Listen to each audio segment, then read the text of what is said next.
Welcome to Cerulean Arts Gallery. My name is Michael Kobas, and joining us tonight is Denise Sedor, who's going to speak about her work in her current exhibition of the Cerulean Arts Collective. It's on view September 13th to October 8th. Hello, Denise. Hi, Mike. How are you? How are you? Good. Great. So, well, the show looks great. Please tell us about it. Okay, so I'm an abstract expressionist artist. So my show is totally abstract. And it was inspired by the world outside around me, and also the painting takes me where I should go. And it's got a lot of my emotions in it. So the abstracts are very emotional. Um, there's a lot of layering, as you can see. I use all different mediums. I use oils, acrylics, collage. I make marks with different pencils and with the paint. These that you're looking at right now are done with oil and cold wax. So there's a lot of layering. The cold wax gives the oil paint a very thick texture. So it can be put on with a palette knife and then scraped back into it so that you could see the different layers come through the painting. I So, love to do that. do you mix the paint with the wax medium? Yes, it's the wax medium is clear and you mix it with the oil paint. And then I apply it with a palette knife, which you could see gives it a very thick texture, but you could do it with a brush as well. I like using that with the palette knife, and I layer so that when I carve into it, you can see the underneath. So a lot of the colors come through and it really gives it like a luminescence. So a lot of your titles reference like almost ab landscape um, or reference the landscape. Yeah, a lot of the paintings in the show have a landscape reference. I don't always do that. Um, some in the show are not, but I kind of, yeah, they do look like landscapes, but I also like my paintings to talk to the viewer and let the viewer decide like what it is, and if they see landscapes like these two. um, these were inspired by an artist that does paints the coast off of England. And I was outside one day and it was very windy, so I came in and I just painted the two of those from my imagination, but feeling the blusteriness of the day. So a lot of my paintings are emotional and how I feel. Hmm. So when you is it an emotion that propels you into the studio? I mean, how is it like working on them over time? Because Well, these two I did fairly quickly. Mhm. So I did it the same day. Mhm. And that's oil and cold wax. And you can do that. I mean, you can do any painting like a la prima, do it all at once. Mhm. And these were smaller, so it was easy for me to do that. And Um, do you approach the canvas just blank and then go from yeah, there? Uh-huh. yes. And someone just said something that I thought was a great analogy. When you walk up to the canvas and it's a blank canvas, for an artist, it's like jumping into a pool of ice cold water. You walk up to it and you want to go in, but then you know what's going to happen, so you back away. And Right. I have to say, I procrastinate a lot. So I literally have to force myself to get my supplies out in order to get started. And when I start, I'll usually put color on the canvas just to take away that ice coldness, the blankness of the canvas. Hmm. So once I do that, I'm in. Then I can go for hours. Uh-huh. Yeah, It's just the getting there. it's getting there. Yeah, and Mhm. looking at a blank canvas is pretty intimidating. Yeah, it's scary. It's scary. It's very scary. Can be scary. Yeah. Right, right. So this painting that Tina's on right now has a completely different painting underneath that I never was satisfied or happy with. Um, so I painted over it and I just did what I felt. I picked out colors that were um, speaking to me the day I did it. Mhm. This took more than one day, but I had the colors picked out and then I just started working on it. And I let the painting and my emotions take me where I want to go. And then I start to see something within the painting and I go with it. But I don't necessarily assume the viewer will see what I see. So sometimes it's nice to hear from people who see my paintings to hear what they see in the painting. Well, it's a different feeling to go from like the private studio to the public exhibition. Mm, It's out there for people to see. It's a yeah, different yes. mode.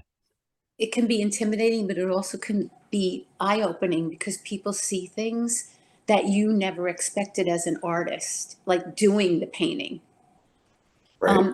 This painting was done with all different materials. There's collage in here. This is acrylics. And to make the circles, I use butcher paper and I crinkle it up and then I paint on it and then I press it down onto the painting. So it gives this really beautiful texture. So is this the running in circles? Yes. Uh-huh. Mhm. Yeah. Yeah. Circle is a strong element in these three. Yeah. Yeah, I'm not sure what that was about actually. Sometimes it just happens. I don't know why. What comes out just comes out. Mhm. And you call this one Bubblicious? Yes. Did that come after or while you were working All on my it? all my titles come after. I step back and look at sometimes I'm surprised at the emotion that I see. So I step back and then I title my work. So this is third eye, and I thought that looked like an eye and had a lot of marks and feeling to this one. So it Um, looks like you're drawing on the panel. yeah, yeah, there was a lot of drawing on that. There's charcoal pencil. So there's a lot of dry materials on this one with acrylics. Mhm. I try to utilize all materials. I love experimenting. Mhm. So to me, that is satisfying to be able to do different materials and also to work on different substrates. So, like this is on a board. Um, every substrate takes the paint differently.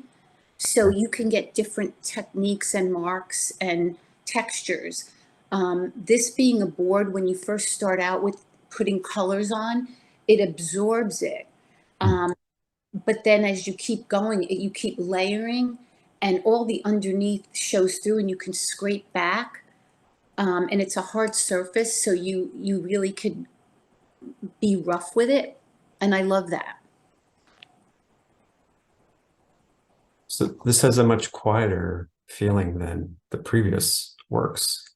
It still has that circly look though. Uh-huh. I don't quite know what that was about. I'm gonna have to like think about that.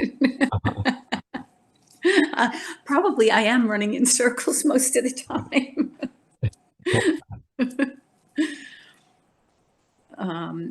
Yeah, um, the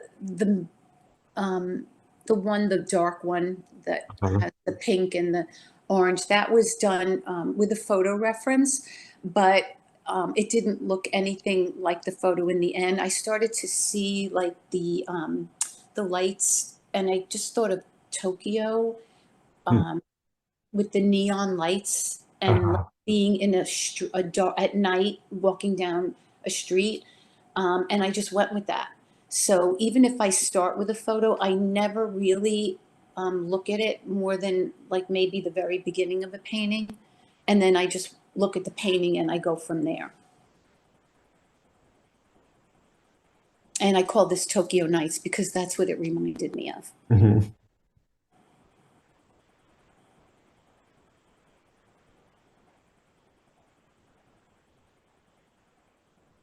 And that one just kind of came out of my imagination. I just started painting. I just used, it's very monochromatic. Um, I must have been in a gray, having a gray day. Uh, And I just started doing marks and covering them up and putting marks in again. And I just stood back and I liked what I saw. It just reminded me of like ladders or, you know, something being lifted up.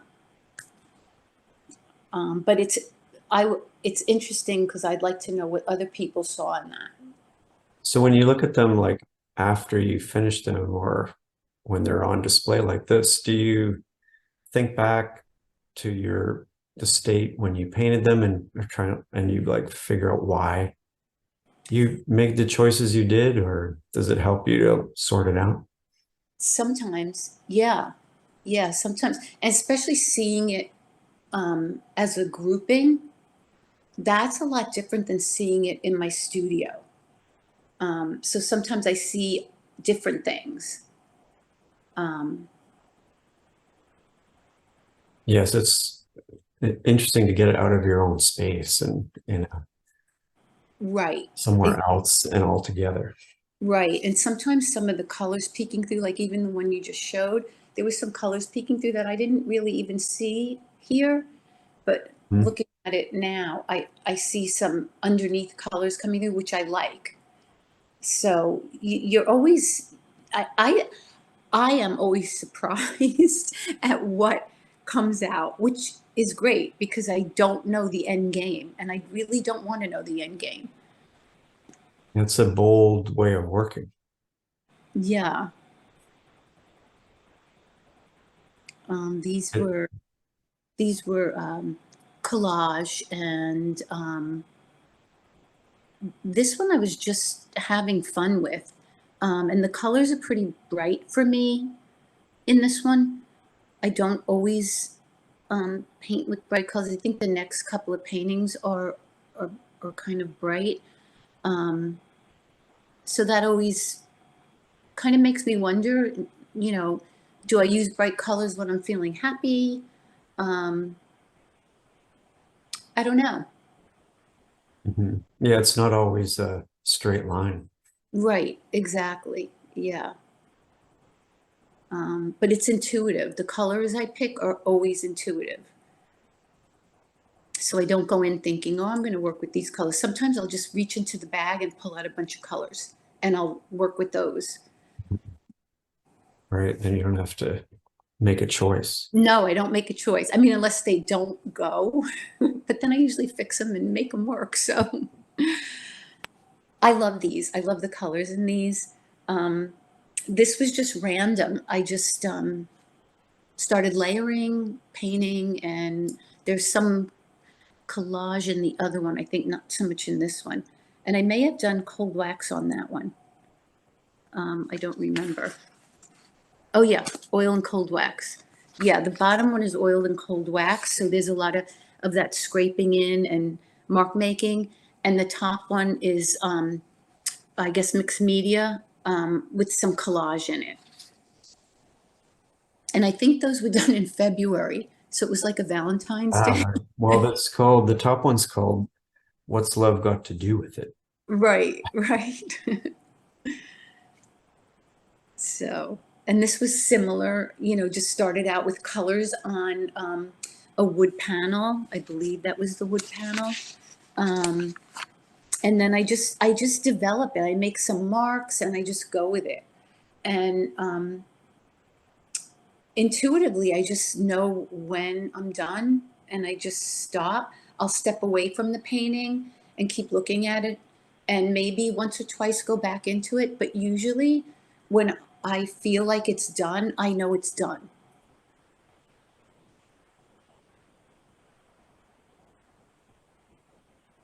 And then sometimes you go back to them, right? Like the falling into water, you rework that one E- like completely. Yeah, the one with the Yeah. dark one. Yeah, yes, that one was, that painting just bothered me from the very beginning. And I redid it, like with the painting that it was. I just tried to fix it, and I don't know, something about it. I wasn't happy with it. And I think I told someone the story, but my son's friend who came to the show, the painting underneath, it was one of his favorites. And when he walked into the room, the first thing he said was, I love that painting. And it's the new painting on top of the one he loved before. He could So he I could found still that, sense it, yeah, that's what I was thinking. So I thought that was pretty cool, as an artist to hear and right? It's still there somehow. yes, yeah, Resonates. yes. And this was done just starting out with, there's a lot of dark colors underneath, and then I put lighter colors over, and you can see the dark still peeking through. Um, and I did a lot of palette knife on this, and I can think you can see the texture and the colors that come through, which makes it like jewel-like, I think. When they have a lot of presence as physical objects with the texture. Mm, yeah.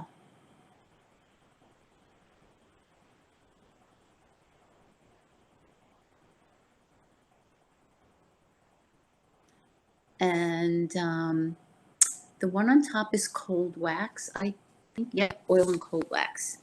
Um, and that was, I did that in South Carolina. Um, and I'm not sure what inspired me to do that. There was a lot of marsh lands that we had been seeing. Um, and I think like trees, so it kind of made me feel like that. And that came out of it. Um, and the other one was just mark making. And then I just started painting, um, following marks. This is called permafrost thaw. Yeah, it reminds me of ice and snow and cold. Right. Yeah, it has that quality, especially with the color combination. Yeah, yeah.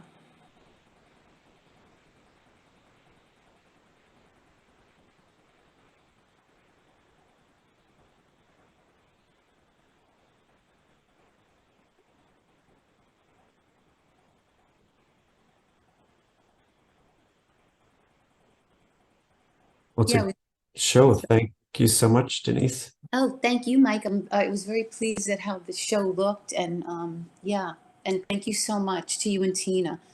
Um, yeah. Well, you're very welcome. Okay. All right. Bye now. Okay. Bye, Mike. Thank you again. Bye, Tina.